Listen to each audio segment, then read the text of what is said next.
S M Rezwanul খান, আপনি লিখেছেন উভয় পক্ষের বাবা মা বেঁচে না থাকলে বিবাহের নিয়ম তরিকা কি হবে? অভিভাবক হিসাবে বড় ভাই আছেন, বড় ভাই না থাকলে চাচা আছেন, পরবর্তী যে স্টেপের অভিভাবক আছেন সে সমস্ত অভিভাবকদের মাধ্যমে বিবাহের অ্যারেঞ্জ করবেন। এরপরে সুমাইয়া আক্তার সুমা, আপনি লিখেছেন কোনো ঘরে প্রাণীর ছবি থাকলে নামাজ হয় না, বিকল্প ব্যবস্থা না থাকলে কি করব? যদি বিকল্প ব্যবস্থা না থাকে তাহলে সেক্ষেত্রে প্রাণীর ছবিকে ডেকে নামাজ পড়বেন। আর নামাজ হয় না বিষয়টা সেরকম না, ওই জায়গায় নামাজ পড়লে মাকরু হবে। বিশেষ করে যদি আপনার সলাতে সিজদার জায়গায় থাকে, সামনে থাকে, তাহলে সেক্ষেত্রে সেটা তো দৃশ্যত তাকে সিজদা করছেন এরকম আপনার মনেও আসতে পারে বা দেখলে সেরকম দেখা যেতে পারে। এই জন্য একটু সরিয়ে নেবেন বা উপর করে রাখবেন। এভাবে বিভিন্নভাবে আপনি চেষ্টা করবেন। তাতেও যদি কোনো এরকমও যদি কোনো উপায় না থাকে তাহলে আপনি ওখানে সালাত আদায় করে যে নামাজ হবে না বিষয়টা সেরকম না, মাকরু হবে, অপছন্দনীয় হবে। এরপর এমডি মাহমুদ হাসান, আপনি লিখেছেন নামাজরত অবস্থায় সিজদা যাওয়ার আগ মুহূর্তে সিজদার স্থানে ধুলা বালি ফু দিয়ে পরিষ্কার করা যাবে কি না? একান্ত প্রয়োজন না হলে এটি করবেন না, এবং এটি করতে গিয়ে অনেক সময় আমলে কাসির হয়ে যায়। অর্থাৎ আপনি এত বেশি ফু দিচ্ছেন, অনেককে দেখা যায় যে সিজদা যেতে গিয়ে এত বেশি ফুটা দিচ্ছেন আশেপাশে, তিনি আমলে কাসির করে ফেলছেন। অর্থাৎ তাকে একজন দর্শক দেখে নামাজে আসেন নাকি এমনিতে তিনি জায়গা পরিষ্কার করছেন এটা নিয়ে সন্দেহের মধ্যে পড়ে যায়। এত বেশি যদি তার নামাজের অবস্থা থেকে, হাইয়াত থেকে তিনি সরে যান, তাহলে সেক্ষেত্রে তার নামাজ কিন্তু বিশুদ্ধ হবে না এবং নামাজ নষ্ট হয়ে যাবে। আর যদি এত বেশি তিনি নড়াচড়া না করেন এবং খুব আলতোভাবে ফু দিয়ে জায়গা পরিবর্তন করেন, পরিষ্কার করেন, তাহলে সেটা জায়েজ হবে। যদি এত ধুলাবালি হয় যে নিঃশ্বাসের সাথে তার নাকে ঢুকবে, তিনি ক্ষতিগ্রস্ত হবেন, অসুস্থ হবেন, এরকম আশঙ্কা থাকে, তাহলে এটি করা যেতে পারে। হাত দিয়ে একটু সরা দিলেন বা আপনি নাক দিয়ে ফু দিলেন, এটি জায়েজ আছে। কিন্তু একান্ত যদি জরুরি না হয় তাহলে শুধুমাত্র সূচিবায়ের কারণে বা অতি শৌখিনতার কারণে এমনটি করা সালাতের যে সৌন্দর্য সেটাকে নষ্ট করে দেয়। আয়েশা সিদ্দিকা রিনি আইডি থেকে লিখেছেন, আমি মানত করেছিলাম সুস্থ হলে 500 টাকা দান করব, কিন্তু মনে নেই এতিমকে না মাদ্রাসা, এখন কি করব? আপনি যে কোনো দানের খাতে আপনি দান করলে আদায় হয়ে যাবে ইনশাআল্লাহ বিদিনিল্লাহ। সিরাজুল ইসলাম আইডি থেকে আপনি লিখেছেন, বাচ্চা হওয়ার আগেই তার নাম ঠিক করে রাখা যাবে কিনা? যাবে, কোনো অসুবিধা নেই। বাচ্চা হওয়ার আগে থেকে ছেলে হোক মেয়ে হোক, ছেলে হওয়ার সমাবেশী হিসাবে ছেলের নাম, অথবা ছেলে মেয়ে দুইটা রেখে দিলেন, আগে থেকে ঠিক করে রাখলেন, কোনো অসুবিধা নেই। হাই ব্যাখ্যা আপনি ইউটিউব থেকে লিখেছেন, আমি একজন গৃহিণী, প্রতিদিন সংসারের অনেক কাজ করা হয়, এই কাজ করে কিভাবে সওয়াব অর্জন করতে পারবো? মানে সংসারের কাজকে কিভাবে ইবাদতে রূপান্তরিত করতে পারি?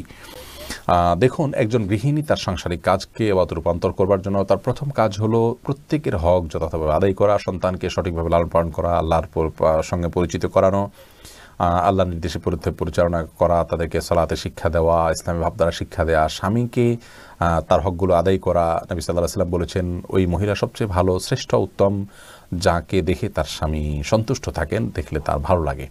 এভাবে তিনি চলাফেরা করেন।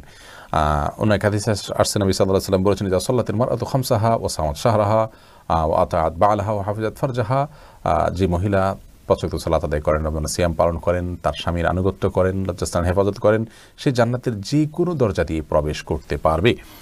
তো এই কাজগুলো করার পাশাপাশি আপনি আপনার যখন গৃহস্থলী কাজ করবেন তখন আপনি আল্লাহর জিকির করলেন, সব কাজ বিসমিল্লাহ বলে করলেন, এবং নিজের আমলগুলো সব ঠিকঠাক রাখলেন। অহেতুক অনর্থক কাজ, মোবাইল ইত্যাদি, টেলিভিশন ইত্যাদিতে অহেতুক প্রোগ্রাম ইত্যাদি দেখা বা হারাম জিনিস ইত্যাদি দেখা থেকে আপনি নিজেকে বিরত রাখলেন, যথাসময় পর্দার মধ্যে থাকলেন, নিজের পবিত্রতা নিজে রক্ষা করার চেষ্টা করেন, ইনশাআল্লাহ বিদিনিল্লাহ। এর মাধ্যমে আপনি গৃহিণী হয়েও আল্লাহ তাআলার প্রিয়পাত্র হতে পারেন এবং আপনার গৃহস্থলী কাজগুলোকে ইবাদতে আপনি পরিণত করতে পারবেন।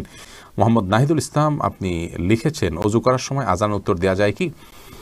অজু করার ফাঁকে ফাঁকে আপনি যদি পানি অপচয় করা ছাড়া আজানের জবাব দিতে পারেন তো অবশ্যই দিতে পারেন। তবে মোহাম্মদ হাসান আপনি লিখেছেন, গর্ভাবস্থায় সহবাস করা সম্পর্কে ইসলামে কোনো বিধিনিষেধ আছে কি না? না, গর্ভাবস্থায় সহবাস করার পরে ইসলামের কোনো বিধিনিষেধ নাই। তবে আপনি এই অবস্থায় সহবাস করলে যদি বা গর্ভস্থ সন্তানের ক্ষতি হয় বা স্ত্রীর কষ্ট হয় বা ক্ষতি হয়, তাহলে সেক্ষেত্রে সেটি করা উচিত হবে না। শিশির ভেজা ঘাস এই আইডি থেকে আপনি লিখেছেন, সবসময় কি মাথায় কাপড় দিতে হবে? না, সবসময় মাথায় কাপড় দিতে হবে বোন, এমনটি মোটেও আবশ্যক নয়। আপনি পরপুরুষের সামনে গেলে বা সে আপনাকে দেখে ফেলতে পারে এরকম হলে সেক্ষেত্রে মাথায় কাপড় না, শুধুমাত্র আপনি আপনার সৌন্দর্য ঢাকবেন, মাথার কাপড়কে আরও টেনে দিয়ে আপনার সৌন্দর্য এবং রূপ লাবণ্য এগুলোকে ঢেকে তার সামনে যাবেন।